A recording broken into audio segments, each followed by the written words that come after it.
discuss the limitations of a potential negative JCT score on a more robust FTT, and if you all saw any way around that or how that plays into the conversation. Could you just explain to me what JCT is? It's the Joint Committee on Tax, and they score revenue bills for.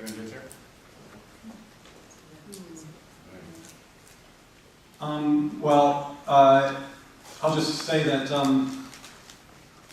there's a piece by Bob Poland, who's done some work on this, an economist at UMass, who tried to figure out how you would get, what you would have to plug in to get a negative score based on basically the change in the cost of transactions and the relevant elasticities. And he couldn't figure out how to do it using what I think were a set of pretty plausible estimates.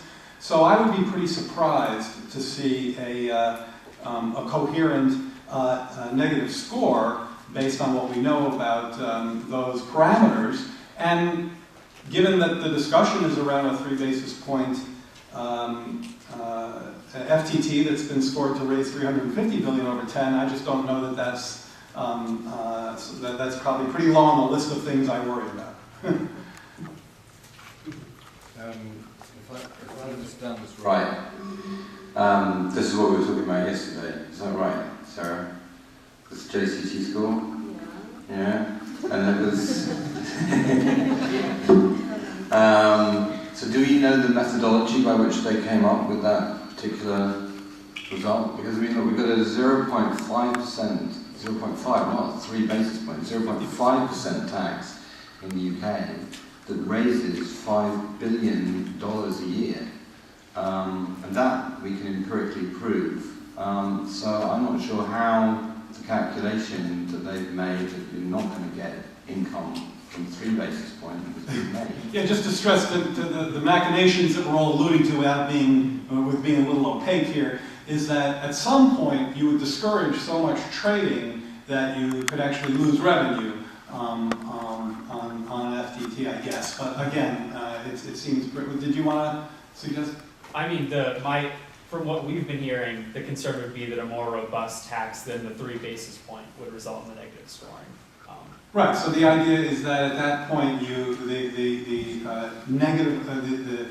negative elasticity, meaning the negative response in terms of diminished trade volumes, would lead. But again, I mean, I just don't. Maybe they have dynamics in there that has to do with something in the economy. Did you have anything to say about it? Is this about this or something? Yeah, I'm a little confused because they did. I mean, there is an official JCT score on a 3 basis point tax, and as you pointed out, it raises $350 billion in revenue over 9 years, actually. So close to 400 over 10. I didn't know that. Thank you. And I think that their calculation was that the size of that revenue would drop, still be positive, but drop if you increase the FTT significantly because of this effect. And by the way, the JCT score does have an elasticity, a negative elasticity built into it. Right. So I don't think that's a relevant issue at all. What you're raising, nothing personal, nothing to worry about. I would just add one thing, that it's my understanding that when the JCT got into this whole process of making these calculations, that one thing they did say is that if Europe does go ahead, they will adjust their calculations and increase the revenue potential of the bills that have been introduced.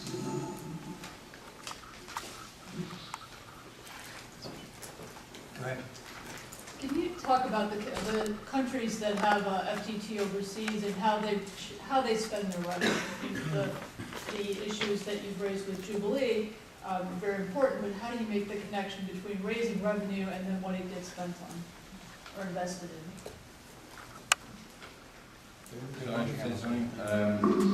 And it depends on the country. In the UK it goes into general revenue. In Brazil, the previous tax they had, at the moment it's called IOF, but the previous one's EPNF. There were certain things that were allocated to public health, and certainly for the work we're doing in Europe, we are trying to get statements from France, Germany, Italy and Spain of a percentage allocation of new FTT revenue to global public goods to meet international commitments. France has already put itself on the record saying a minimum of 20% of forthcoming revenue will be used to boost the development budget and may well go to its climate change commitments. I've just come from the UN where the development minister was talking about FTT allocation specifically to climate change spending. They're going to be hosting the Climate Change Summit, COP21, in December of next year. Next year there's going to be a lot of emphasis on countries meeting international commitments. It's going to be the end of the MDGs, the decision on the Sustainable Development Goals. There's going to be the Financing for Development Conference, the third of its kind, following the 2002 one in Monterey and the 2008 one in Doha. So there'll be a lot of focus on how these goals will be paid for, how financing, how development will be paid for. And then, as I said, also the Climate Change Summit. So, given that the FTT revenue stream will actually commence during 2015, it's extremely good timing. So, you know, in answer to some of the questions that Andrew raised about that the money should be going to solve, deal with some of the international problems, go towards global public goods. Certainly there is work to try to get as fair a percentage as possible. And we're well aware in Europe, in many of the countries of the 10 have got very strenuous domestic economic circumstances. Youth unemployment is very high in Greece, and Portugal and Spain. So there'll be a lot of pressure to keep all that money within their borders, but we're certainly doing everything in our power to make sure that at least a minimum of 20%, obviously publicly we're asking for 50%, but I think realistically we'll get between 20 and 50. I have a quick question, if that's okay. Andrew, did you, in your comments, say that the current Pope supports an FTT? I wouldn't put it past him, but I just haven't heard what I said was that in the meetings that our executive director had with the Vatican, it was conveyed not from the Pope himself, but from the Secretary of State that, you know, this was a reform that they felt was needed. And I believe the Vatican, or at least some aspect of the Vatican, put out a public statement of support back in 2011 on this issue. Could I just say something on that? Because I had a meeting in the Vatican in not with the Holy Father, I might add, in July, and with Archbishop Dozo, and there is a very strong sense that this fits with their social justice agenda. I'd be very interested to talk to you further about this. It's certainly one of the things that is a major strand of activity at the moment to try to make sure we get the best possible deal. Most of the countries involved are Catholic countries, so it's certainly something that we should talk about.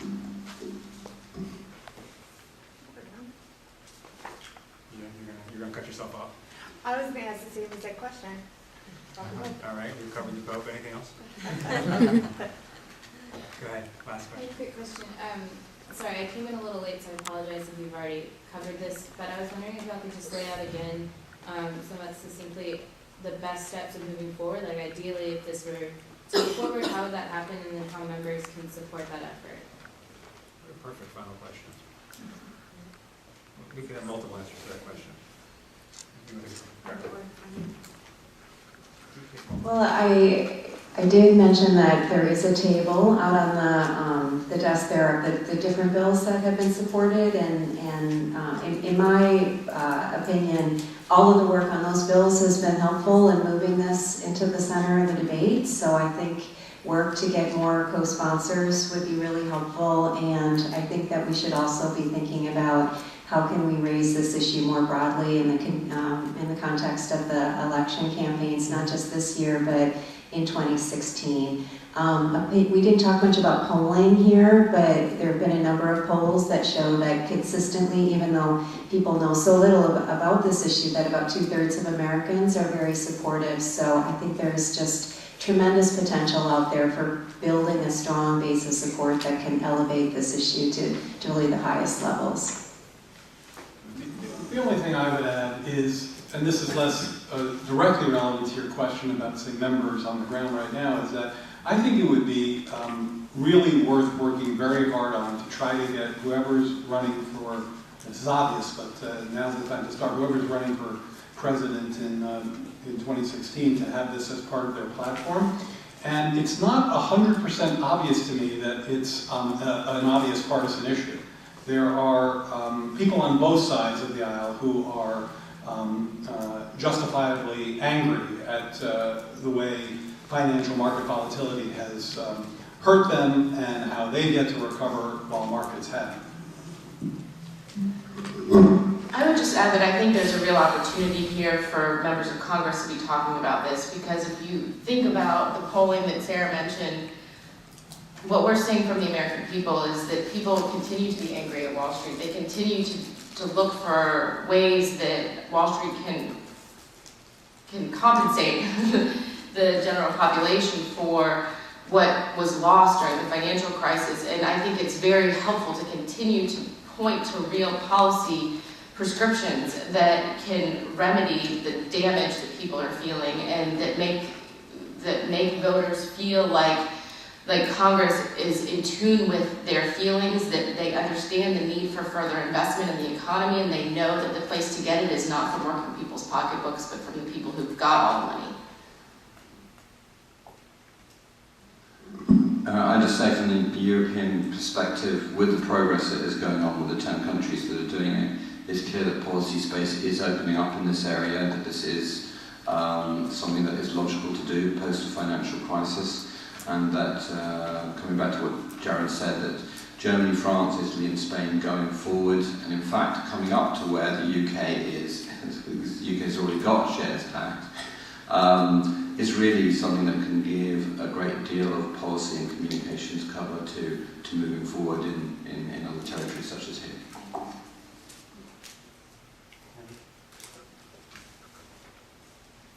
I mean, I think that our experience, certainly most of it on debt-related issues, our primary legislation that we passed in terms of debt relief and responsible lending and borrowing was passed overwhelmingly with bipartisan support.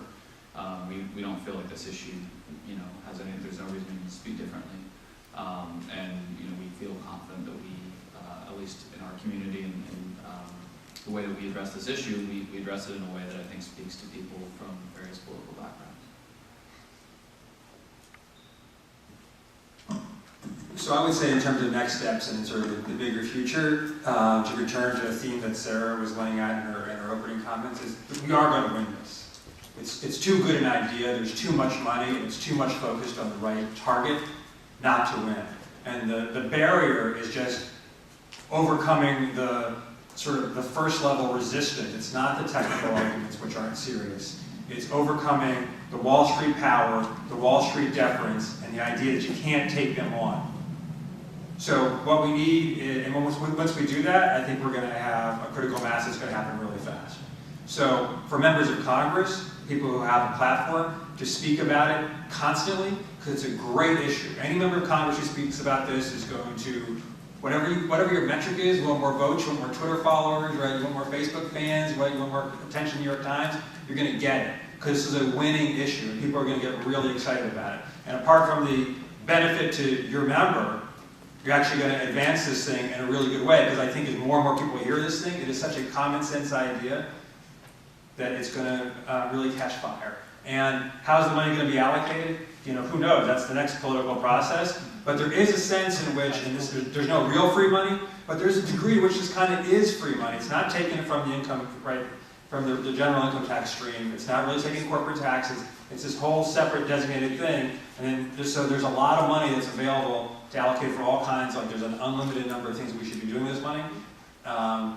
Like we can have that fight later on. But I think we have a really good opportunity to win this thing. It just needs the energy that we all can bring to it. And all the progress that's being made in Europe is a validation that this is going to happen, can happen, must happen. It's just up to us to take us there. Thank you all for joining.